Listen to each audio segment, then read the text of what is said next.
So guys, we'll wait for 5 minutes. We'll start at 9:05. Let people join till then.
Yeah, hi Raghav.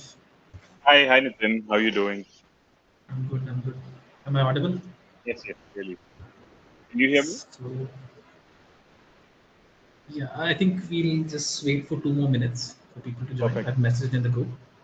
And then we'll start. All right.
Okay, Raghav, yeah, we are good to go.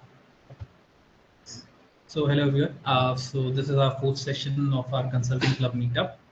And today, our special guest is Raghav, one of my seniors at CSF and currently pursuing his MBA from Harvard Business School. So, basically, we were to have a guest session from a development sector professional, and I thought Raghav was the most qualified person I among my circle. So, I've invited him. So, before we go into this session, Raghav, let me introduce this batch to you. Sure. So, yeah.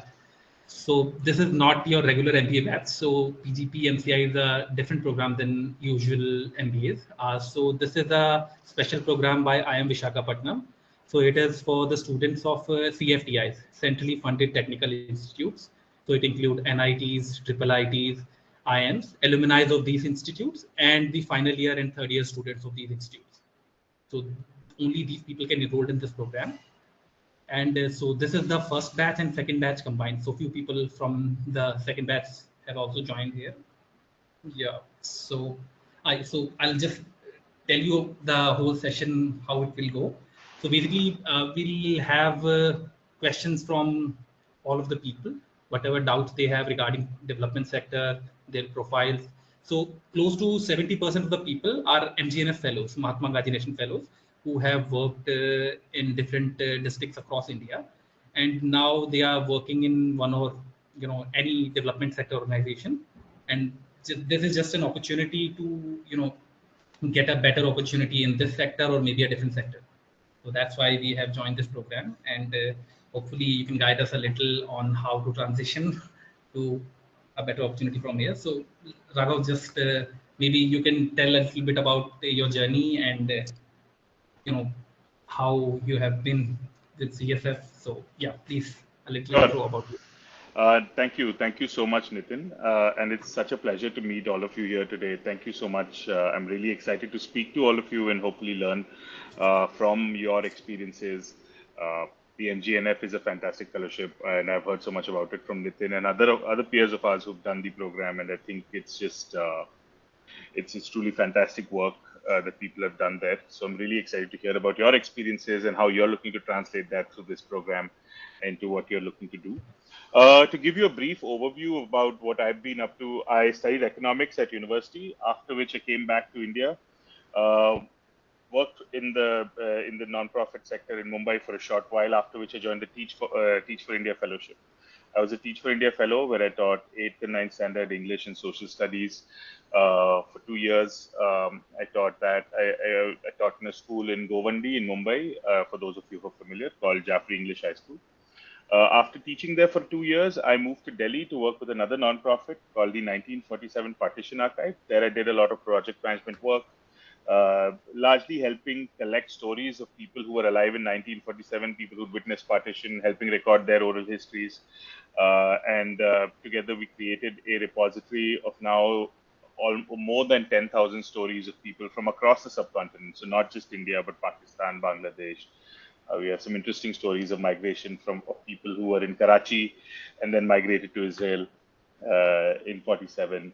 So we collected it. So we did those stories. After that, it took a year off. Like some of you here, perhaps, I don't know if any of you have done this, but I'm guessing some of you would have. I took a year off to study for the UPSC. I went to classes, I did everything, I put in my best foot forward and wasn't very successful. After the UPSC, I was wondering what to do, and I came back to the ed sector that way. It was those were skills that I had, and then I realized that's something I wanted to capitalize on. So ended up working for Lead School, which is a private EdTech company. At that time, they'd just become a unicorn, or they were about to. They became a unicorn a couple of years after I joined them, and they were a B2B EdTech company selling solutions for the classroom. And basically, that's where I got introduced to structured pedagogy, which is what Nitin and I both worked and helped the UP government implement. And structured pedagogy is the system where teachers get a full package of what they have to teach, which is linked to a learning outcomes framework, which is linked to the children's workbooks, which is linked to the training they received, and that's how we hope that the classroom or the system is able to hit the higher averages in learning outcomes that we want them to. And after that, I was looking to work more at scale and wanting to pivot into a more impactful role beyond retentions that I was doing at Lead School, and so I moved to CSF in 2022. I moved to CSF, started off by managing a small grant where we worked with our implementation partners. Those of you who may know about the education sector, I was working with Language and Learning Foundation and Room to Read, both of which are great literacy organizations, helping them implement and providing them a grant to do that in a few districts. About a year and a half into that, we decided to create our own work stream in CSF to do that implementation work ourselves, and that's where we came up with this idea for creating these district project management units. And it's now, I think, CSF's largest team, or maybe just about to be largest team. We work across 8 districts at the moment, and we'll be expanding to a couple more very quickly, is what my understanding is.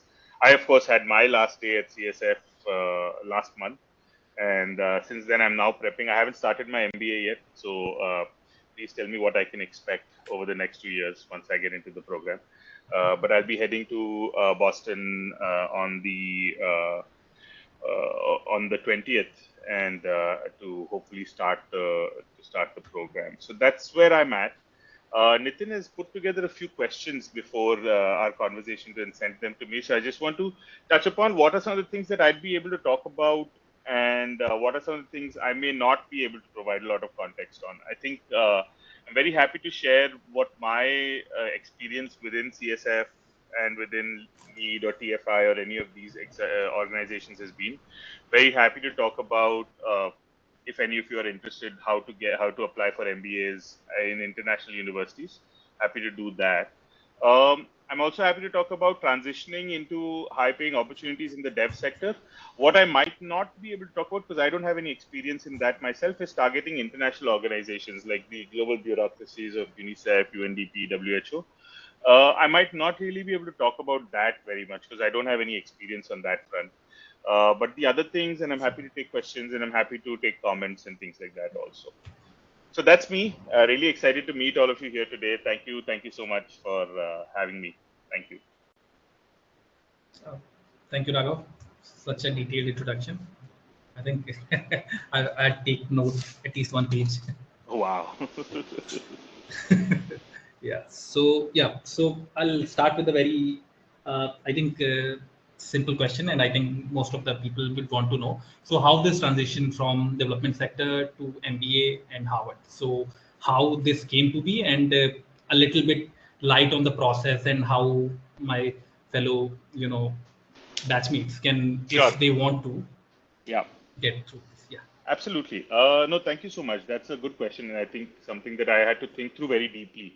Because with my career, it seemed like a degree in policy might be a better bet. But there are a few outcome-based reasons that I had, and a few more practical reasons that I had. So to talk about outcomes, I mean, having worked in the development sector and in the for-profit sector in education over the last 10, 11 years, I've come to realize that funding, even though it's catalytic, can often not be very sustainable. So what that means is that there are examples from across the globe, and that's something that our team in CSF is trying to solve for. But often when you pull the funding back like a stretched rubber band, the programs go back to where they used to be before you brought the funding in. And that's been one of my experiences in the development sector. We have examples from Tusome in Kenya, which was a great structured pedagogy program. If any of you are interested, you can read up a little bit about it, run by RTI International in Kenya. And they had fantastic results. But then when you pulled the funding out, you pulled the program out, a lot of the outcomes fell down. Though our learnings with that have helped us try to build something that might lead to a more sustainable outcome, but I don't think we're there yet. I think even in CSF, we're just trying to figure that out. On the other hand, I think in the for-profit sector, what I've noticed is, especially in early stage startups, there's a lot of push to chase the next series funding. So you raise some seed funding, and then you're driven to drive the metrics that get you to hit the next round, often unsustainably again. So in my time at LEAD,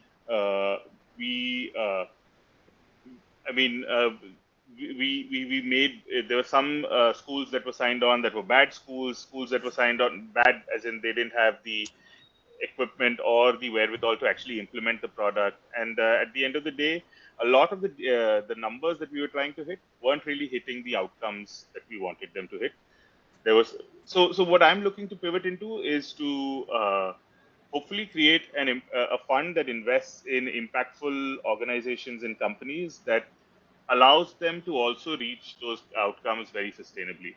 I mean, of course, they also hope to learn and build more over the next 2 years, and this is also a mid-career plan. Uh, but that was the more outcome-based reason of why as to why I decided to make this pivot. On a more realistic sense, and I mean, all of you are doing your MBAs, and at this moment, I think you realize um, MPPs tend to sometimes not be financially as rewarding as MBA programs, which leads to, especially if you're taking on debt to do the degree, it makes it a difficult proposition. And so that's why I decided to not do MPPs. I wasn't really certain about the funding, but yeah, that's the main reason. About how I applied, I mean, I made a short list of the colleges that had good outcomes into investing. Then, of course, I did the GMAT, and after that, I think as I worked very hard on my essays and narratives. If any of you are looking to pivot to do a second MBA after this from an international university, which I think also is a possibility. I know people who've done that. I think one of the questions to think about would be why another MBA, why now, why that particular university to do that at second MBA at, and what do you hope to achieve as a function of having done that MBA? Those are some of the basic questions that you have to address, which then helps you lead to the essays, and then of course the interview, which will be a part of the recruitment process. Anything else specific on the MBAs, Nitin, that you'd like to talk about? Or if somebody else has a question, I'm happy to take that also. Yeah, so we'll take some questions from the audience. We'll go over the other questions. So anyone have any questions, please raise your hands and we'll start from the crowd. Otherwise, we'll continue with our questions which have listed previously. So anyone, any questions, please raise your hand.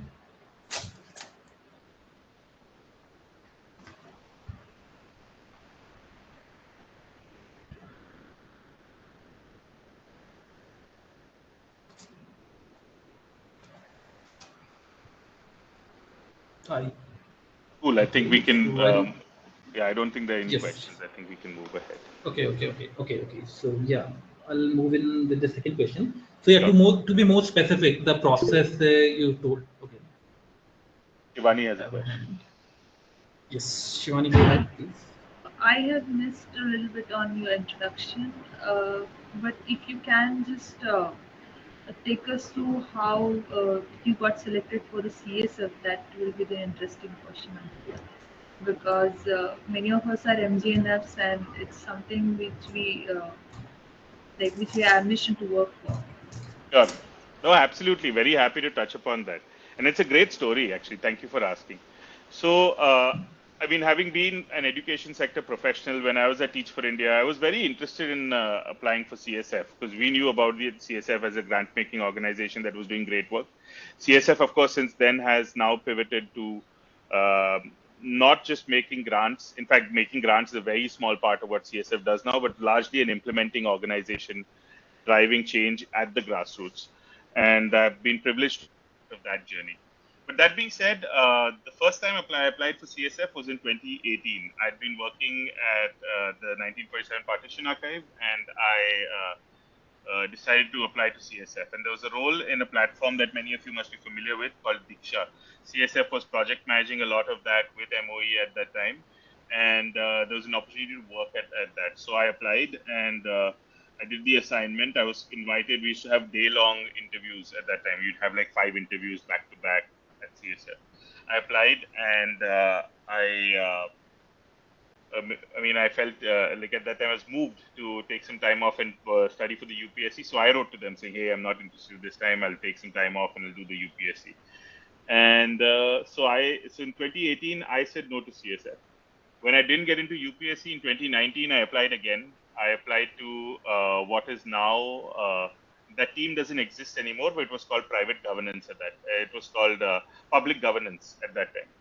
And I applied to that team. I did my assignment, I interviewed, and after interviewing, after spending the whole day there, I wasn't successful. I didn't make it to the team. I then tried to apply for another team. Again, I wasn't successful. I think those two experiences made me introspect in terms of what they were looking for. They were looking for somebody more technical at that time. I definitely didn't have the technical skills. What that also taught me is that at that time I was really just looking for a job, and I was just trying to get any job because I'd been studying for the UPSC for a while, and I was just struggling and all over the place. I wasn't really sure how to proceed. So I had applied for the roles without clearly understanding what that role would have entailed or what I would have had to do as a person in that role, and whether that was aligned to a long-term trajectory or my career, right? So then I ended up joining Lead School, and I worked there for 2 years. And I think the education background that I had, so I understood what happens in a classroom. The implementation knowledge that I now had, which I knew how to manage a team that goes to schools and is able to support classrooms and schools to do better. I understood that as a part of my Lead School journey. Also at Lead School, I'd experienced rapid growth myself, starting off as an academic excellence manager, which is a manager level thing, eventually moving up to a senior manager role, and then becoming an associate director. So it was a very quick trajectory that I had covered, and I was able to bring that to my CSF conversation. So when I interviewed now for this role at CSF, it seemed like it was a role that was really sort of ready for me to apply for. So I applied for this role, which was in the classroom instruction and practice team as a project lead. And I was able to bring my prior knowledge. It was the process was fairly lengthy. It took a while. I think about 6 weeks or so. And it started with, and it's a lot more streamlined now, but at that time I started with an opening conversation with HR, then an assignment. Then I had, I think, about 5 rounds of interview, and then I waited for a while before I got a call back also. So through that process, I think I was able to make connections, really get to know the work, and I asked very good questions in my interview. And I feel like when I interviewed with CSF for what was then the third time, we were both interviewing each other at that time. It wasn't me trying to apply for a job, rather both of us trying to talk to each other and understand if this was a fit. So I was trying to understand if this is something that I wanted to do, if the org culture was something that I wanted to participate in, and CSF was trying to see if I was the right fit for that role, and if I had the skills that that particular individual needed. It worked out in the end, and I had 3 great years at CSF. Shivani, if you have specific questions, I'm happy to address those too, but largely that was my experience.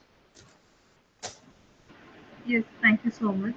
Actually, I was just curious to know that many often we have this trajectory that we have been preparing for UPSC, and then those gap years, and then we again get back into the job process flow. So it was an enlightened sharing, I feel. Thank you. Not at all. I'm happy to have that conversation. No, you're right. With the UPSC, it's always like you don't know how to best represent that year also. Even in the MBA applications, I don't talk about it very much, but I talk about it. I think what happened was when I look back at the 12-year journey, I'm able to explain that year as an attempt by me to have a bit more of an impact and to be able to have a more impactful career overall. And my learnings from that are that that's not the only avenue of having impact. There are other ways to have impact. And then the rest of my career is able to demonstrate that learning through the Lead School work that I've done or the CSF work that I've done. Wonderful. Thank you. Yes. So I think by CSF, we can continue on with one question. So since a lot of us are development sector professionals and have been working in the development sector after engineer. So what are some of the good paying organizations in development sector, maybe education, and so coming off CSF, what are the opportunities we can target in dev sector specifically if we want to get a decent paying job, because Sure. development sector is not the most glorified Yeah. sector. Yeah. No, I think no, that's a great question. I think CSF in the education space. I mean, I can't comment again across health or uh, say any of the other sectors, but CSF in the non-profit space in education is definitely one of the better paymasters. I think we generally pay very we pay well, and some of our salaries could be benchmarked to even for-profit consulting organizations. Maybe not MBB, but definitely say your Big Four, especially in similar roles. So I think in those regards, we do pay well. I think in terms of who are some of the other organizations, I know People does pays fairly well. I know that their compensations are compensation is quite competitive, and I think. So often what I have learned in my career is as you move further up the source of money, compensation gets more attractive. So implementing organizations tend to not pay that well, but you move up to say a small grant making organization, they might pay better. You move up to a Gates Foundation or a Prevail Fund or a fund grant making organization, a job which is an organization whose role is just to make grants, they probably pay the best. I know that, but those roles are few and far between. And often the way to get there is to really have a solid career trajectory, doing very strong operator implementer work, and demonstrating that beyond this operations or implementation work, you're able to bring a more strategic outlook and a overall sense of ownership. I'm sure, and applying the big frameworks and ideas that you're learning at IIM Vizag. So, I mean, I'd say if you're able to get a job at a grant making organization like a funding organization, that's probably where the money is the best. Your Gates Foundations of the world will pay the best. MSDF will pay well. Again, implementation roles at CSF, there's parity between implementation and central team work. So people get paid whether you're doing district work, whether you're doing the Delhi work. There's parity. In fact, as Nitin can attest, our teams in districts also have access to guest houses and staff, etc., to take care of everything. So that that makes it a little easier on the pocket, I guess. But yeah, overall, I'd say moving upwards to grant making organizations is probably the best. I don't know about other sectors. Maybe somebody who knows can share a little bit, perhaps. What do you think, Nitin? Yeah, if anyone wants to share, definitely open to that. Yeah, we'll take that time. I think yeah, moving on with the question. So yeah, so your experience. So I think it's been 6-7 years you have been in this sector. Yeah. So according to you, what are the key frameworks or key skill sets Mm. that can help a person thrive in DevSec? So how Sure. can basically, yeah, in your experience, what skill sets and which frameworks that comes most handy when you're Sure. actually on field or doing your work? So yeah, shed some light Sure. on that. No, absolutely. Thank you. That's also a great question. I think having done a lot of recruitment and hiring, I think I have interviewed almost everybody who joined the DPMU team at CSF. So that's about 30 odd people whom we've hired, and to interview and to hire them, I've probably interviewed about 150 people or 200 people at least. So I can speak from that lens as to what a CSF might look for in somebody, and then I can breaking it into the second part of the question, right? What are some of the frameworks that I felt have really helped me be successful in this? I can break it up into that. At CSF, I mean, if you are any of you are interested in applying for roles at CSF, what we look for is do you understand this role that you're applying for? So have you spoken to people? Are you truly passionate about this particular role? I think that's an important point. Prior skills might not always be required. What might be required is a strong desire to come and do the work and a desire to learn what the work is about. So that's the first thing. The second thing is how does this role fit into your overall career trajectory? So how are you looking at the next 2 years or 3 years or 5 years or 6 years at CSF to build up a particular side of yourself which gets you to the next stage in your career? I think that's very important. At CSF, we pride ourselves with having people who are looking to constantly move up. And if you are looking to move up, what is it unlocking for you? How are you working to unlock that? And I think those are two of the things that I look for in an interview. I know that my peers and team members also look for. Some roles might be more technical, might require a stronger background, like a role in the RMEL team, which does the evaluation monitoring work, will require you to have a deeper understanding of statistics, of conducting evaluations, evaluation operations, etc. That's what people look for largely in CSF. I would say if you are interested, and you can extrapolate this to other organizations in that if you are looking to apply for a particular role, and again, this brings me back to what my learnings from not getting selected over 2 years at CSF was that do you truly understand this role? Is this role something that you meaningfully want to do? And what does this role unlock for you in terms of your career? That's the first thing. I think in terms of frameworks, and I've had the privilege of managing large teams at CSF and at Lead also. So, I mean, one of the things that I would expect or I would that have helped me get to those spaces where I'm able to lead teams, I'd say making like there's this. I mean, many of you must know this. It's like there's this concept that my manager told me about. Anustup Nayak, he told me about this. He was like, there are two types of sins. There's sins of omission and sins of commission.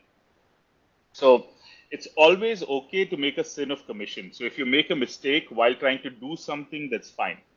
So if something's breaking down and you take action to try and fix it and it goes bad, that's okay. But if something's breaking down and you get stuck, you don't take any action, you omit to make a move, that's unforgivable. The corollary of that is that if you can only make a sin of commission once, so every time you can make a new sin of commission, but you can't repeat that same sin of commission again and again. You learn from that and you move ahead and you do make a new mistake. And I think that's something that's really, really helped me sort of put my work together. When something is breaking down or I feel like I need to make a decision, I rush in and make it, and then I learn from it. If it goes well, then great. I learn what went well, and I try to replicate that next time. And if it doesn't go well, then I learn from it and I try to fix things. And I mean, or try to do it differently the next time. Of course, you want to ensure that you're working within the boundary of the work that needs to be done, and you try to find an answer. I think that if you as a professional, I think has helped me really take on more responsibility and work and think through what the overall universe of the problem is when I'm working on something. Also, when you're working with others who operate with that same mindset, it's truly fantastic because then they just take ownership. And you tell somebody, hey, can you figure out how to solve this problem? Like, hey, Nitin, we need to do a PTM in Gorakhpur. Can you just figure it out? And then Nitin runs with it and then just executes. When you're working with people like that, it's truly a pleasure because then you can focus on your stuff and everybody is doing what they need to do and trying to go beyond their scope to truly cover the entire universe of their problems. And I think that has been a really helpful framework. I think that's the main one I'd say that's really helped me achieve success in either Lead or at CSF. Thanks a lot, Raghav, for sharing that. And I hope people are at least making notes of that. Yeah, I've heard this for the very first time. Oh, Sense really? of omission and sense of commission. Yeah. Yeah. Good terminology as well. Yeah. So yeah. So if anyone has any questions, they can raise their hands and ask. Okay. I think we'll go with Abhishek first, and then we'll get back to Shivani. Yeah, Abhishek, go ahead. Yeah, so hi Raghav. Hi, Abhishek. I mean, I'm not sure this question might be relevant with this or not, but just wanted to know that being in the development sector or the non-profit, we say, or social impact, like many of us are currently working in that sector with a Yeah. decent amount of experience or 2, 3, 4, 5 years, whatever, Yeah. more than that. So how is the journey? I mean, is it difficult or easy to switch into mainstream consulting role? And is the and how much relevant is the experience which we have gained working in the development sector as of now? Is it really relevant in the consulting world out there, or is it like if it would be like starting from scratch? Hmm. So can you share some inputs, your insights on this? Absolutely. So I have a cumulative 11 years of experience, of which about 9 have been in the development sector or impact sector, to break it down that way. I'm going to do an MBA now after 2 years. If I go into consulting, I'll be starting off as an associate, as a consultant. Uh, that's the consulting. Globally that largely looks at people coming in either in one of two tracks, as a generalist or as a specialist. Specialist tracks are few and far between and come in when you have a lot of sectoral understanding, and you come in as like either a really big shot SME who's coming in to solve a specific work stream or specific area. On the flip side, I have had peers from CSF and other organizations who've joined, say, a BCG in their social impact practice, etc. What my understanding is that they get paid significantly lesser than their peers who come in as associates in the generalist side of things. They also come in as associates, and then they'll probably uh, not be able to take on projects beyond that particular sector. That's what I have understood in India. Now, when you talk about your big four, they have substantially large government consulting practices. So your KPMGs, EY, Deloitte, all of them are working with some big government body somewhere or the other. uh, those roles, especially the consulting roles with the government in DPMUs and SPMUs across the country, might be possible to pivot into. Again, I don't know what kind of access they provide to, say, general consulting outside of the social impact practices. So that's my current understanding of this. Did that answer your question? Yeah, very much. Follow-on question on that I would like to ask. Sure. I mean, so as you mentioned that if someone is switching into the mainstream consulting, he will be starting as an associate, right? Yeah.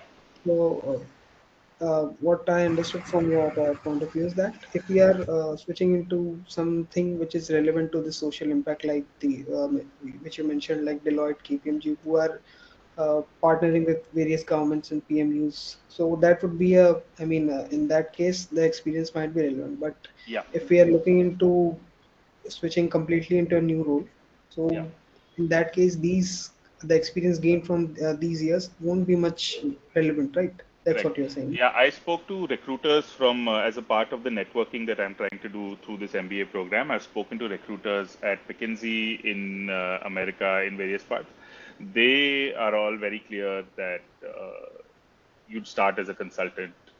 It's highly unlikely that I'd be starting even off as a manager or anything like that.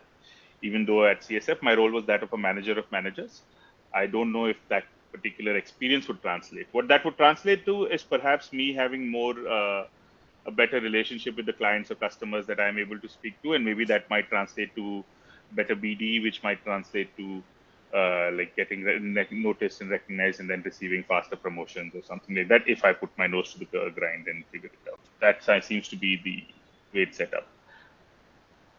And one last, sorry for No, no, sure. stretching it. Yeah. So after, as we Nitin also mentioned that we are doing this MBA course from Vizag, the PGPMCI.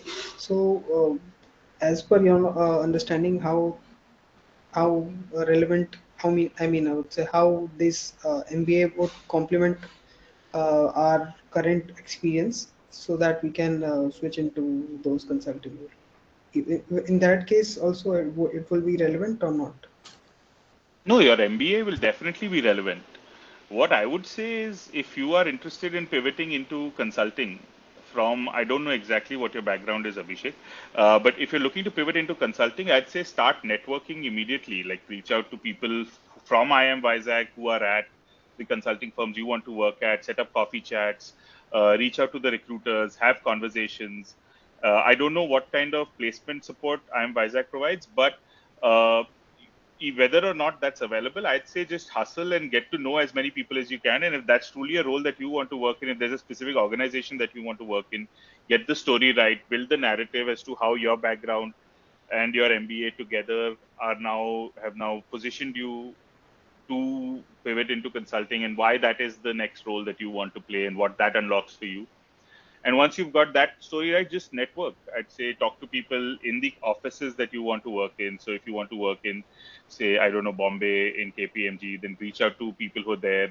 See if there's people who are who from IIM Vizag who are there, people whom within your network who can connect you to somebody over there. Talk to them, understand from them what the work is, what their day looks like, how can you, what is the recruitment policy? Is there an internship that you can take on to basically, and then through that internship get a PPO to come back and work. I'd say that would be how you can navigate this. I would say that would probably be the way. All right. Thanks a lot. Thanks a lot. Okay, Shivani, please go ahead. I have a follow-up question actually. You said that the roles which we see, we don't get to know what exactly we need to do in it, and that is what I also felt when applying for a job. And I guess that is because the development professional dwells into a lot many competencies, and that's why it's difficult to figure out which under which head you can be working with. So, any ideas if we can figure out how this how we can identify which role we need to do it, and what exactly is there in a specific job role, because not always employers have this detailed job description with the job role. Yeah. No, I mean that is a tough one. I think, and I'll repeat what I said to Abhishek in this regard. I think the only way to get to know what the work is, what a day in the life is to network. And network is purely a numbers game. Because at the end of the day, you'll reach out to 10 people, maybe one will reply, and maybe that one person will be able to have a 15-minute conversation with you. So you need to get out you need to reach out to a lot of people. All of you are like have substantial amounts of experience. So I don't know if you're aware of what the people coming out of colleges nowadays are doing.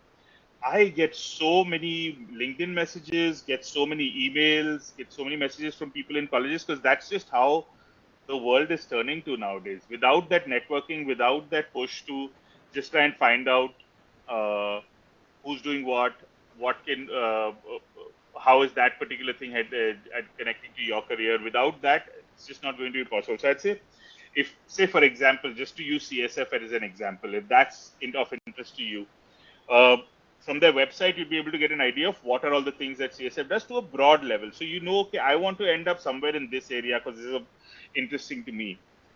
Then you then you start reaching out to those people who are working in that team on LinkedIn, on various other platforms, whatever it is, or through your IIM Vizag networks, as they may be.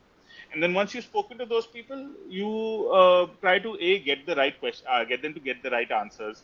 It's not even often a matter of referrals. Referrals are, I mean, I'd say referrals are slightly helpful. More than that, I think what is helpful is understanding the role truly and then building your profile to be a good fit for that role so you get through over there. So I'd say find out more is what I'd say.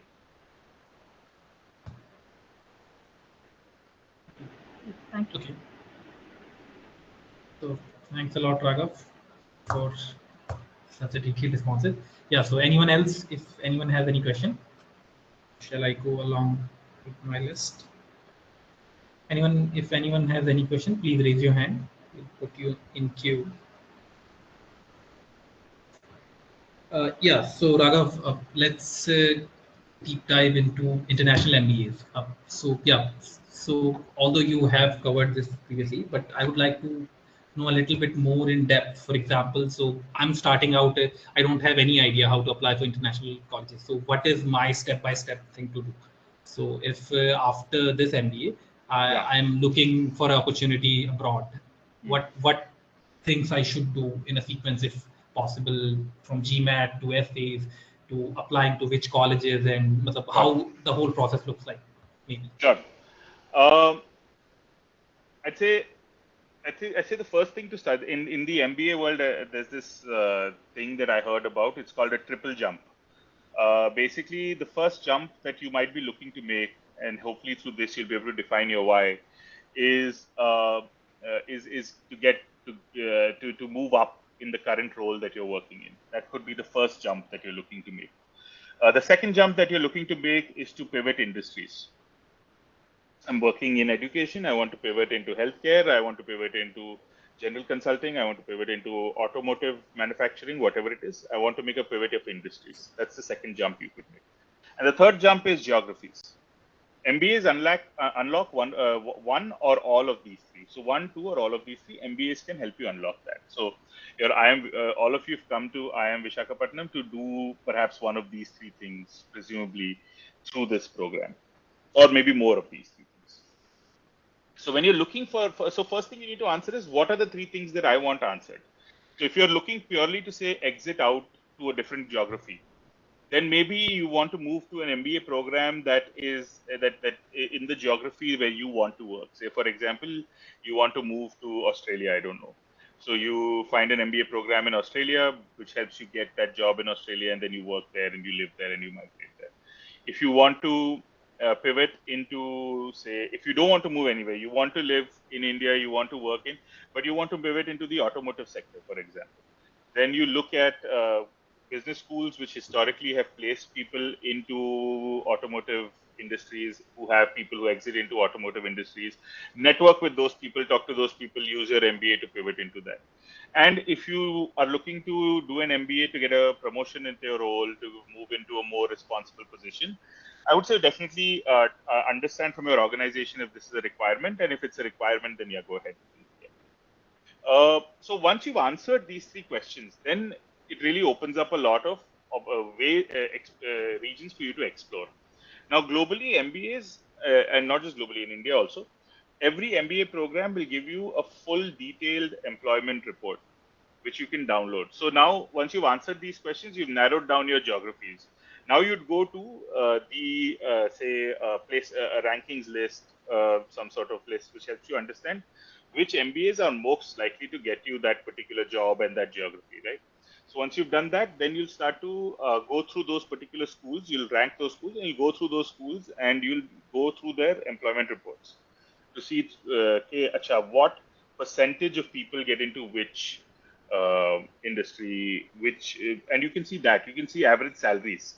So another thing you'll do is you'll convert that salary to a purchasing power parity Indian terms, and you'll see is it higher purchasing power parity to your current salary also. So is that school able to get you a better average compensation than what you're currently making? So you'll make all these judgments, and you come up with a list of schools. Now, once you come up with a list of schools, now you have to, of course, clear out a few things. Nowadays, most places are ambivalent between a GMAT or a GRE, so you'll do either one of those two. Then once you've done that, you'll start working on your essays. You'll go through the college places. I think a lot of the essays are just of the form of why MBA, why now, why this school. Largely, they're in this particular format. Some are different. But largely you'll answer these three questions for yourself, so you know where your story is coming out. You'll hopefully get your MBA seen by you'll get your essays seen by other people, you'll get feedback, you'll do all these things. You get a good GMAT score, you'll make sure that your GMAT score is in the range for that school that you're applying to, and then you start putting in the applications. Now, another thing that if any of you are interested in applying, most schools will do some sort of application fee waiver if you write to them, especially if you're in the development sector. So if you've made a short list of about 10 schools, you'll email all of them, you'll get them to give you an application fee waiver. Otherwise, they get very expensive. Each application can be $200, which is 16,000 rupees. So it becomes very expensive very quickly. You'll get the application fee waivers, you'll get and then you'll put in your applications. And then generally after you put in your applications, you've submitted it, everything is done before the deadline. Once you get shortlisted, you get called for an interview. Most of them happen online now, unless you are able to fly to America somehow. Most of them happen online. You attend that interview, you do a good job, and then you get selected into that process.